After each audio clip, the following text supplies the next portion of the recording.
शासनाने गिरणी स्थापन झाल्यापासून सर्व गिरणी कामगारांना मुंबई महानगरपालिका क्षेत्रात 500 चौरस फुटाचे घर देणार असल्याचे स्पष्ट करावे व तसा अध्यादेश काढून येणाऱ्या अधिवेशनात तो पारित करून घ्यावा.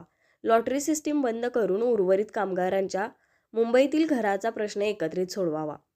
सर्व गिरणी कामगारांना पेन्शन सुरू करावी यासह अन्य मागण्यांसाठी गिरणी कामगारांच्या वतीनं जिल्हाधिकारी कार्यालयासमोर आमरण उपोषण करण्यात येते. गिरणी कामगार गेली 42 वर्षे संघर्ष करत आहेत. 42 वर्षापूर्वी सुरू झालेल्या संपामुळे जवळपास 2 लाख गिरणी कामगारांचा जीवन प्रवास उद्ध्वस्त झाला.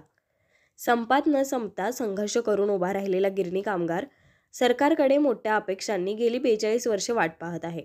संपात न संपलेला गिरणी कामगार मात्र शासनाच्या धोरणामुळे हळूहळू संपताना पाहायला मिळत आहे. मुख्यमंत्री म्हणून गेल्या 2 वर्षात मुख्यमंत्र्यांनी ऐतिहासिक निर्णय घेतले असून तसाच एक ऐतिहासिक निर्णय हयात असलेल्या गिरणी कामगारांना आयुष्याच्या शेवटच्या क्षणात तरी समाधान आणि आनंद द्यावा यासाठी मुख्यमंत्र्यांनी घ्यावा. 26 फेब्रुवारी 2024 पासून सुरू होणाऱ्या विधिमंडळ अधिवेशनात गिरणी कामगारांना न्याय मिळेल असा निर्णय घ्यावा अशी मागणी मुख्यमंत्र्यांकडे करण्यात आली आहे. मागण्या मान्य होत नाहीत तोवर उपोषण मागे घेणार नाही असा इशारा यावेळी देण्यात आलाय. यावेळी रमाकांत बने, संभाजी नलगे, निवृत्ती पाटील, शिवानी शिंदे, बाळासाहेब हरुगडे, भारती पाटील यांच्यासह गिरणी कामगार उपस्थित होते. न्यूज मराठी 24 साठी कॅमेरामन प्रेम चौगलेसह असित बनगे, कोल्हापूर.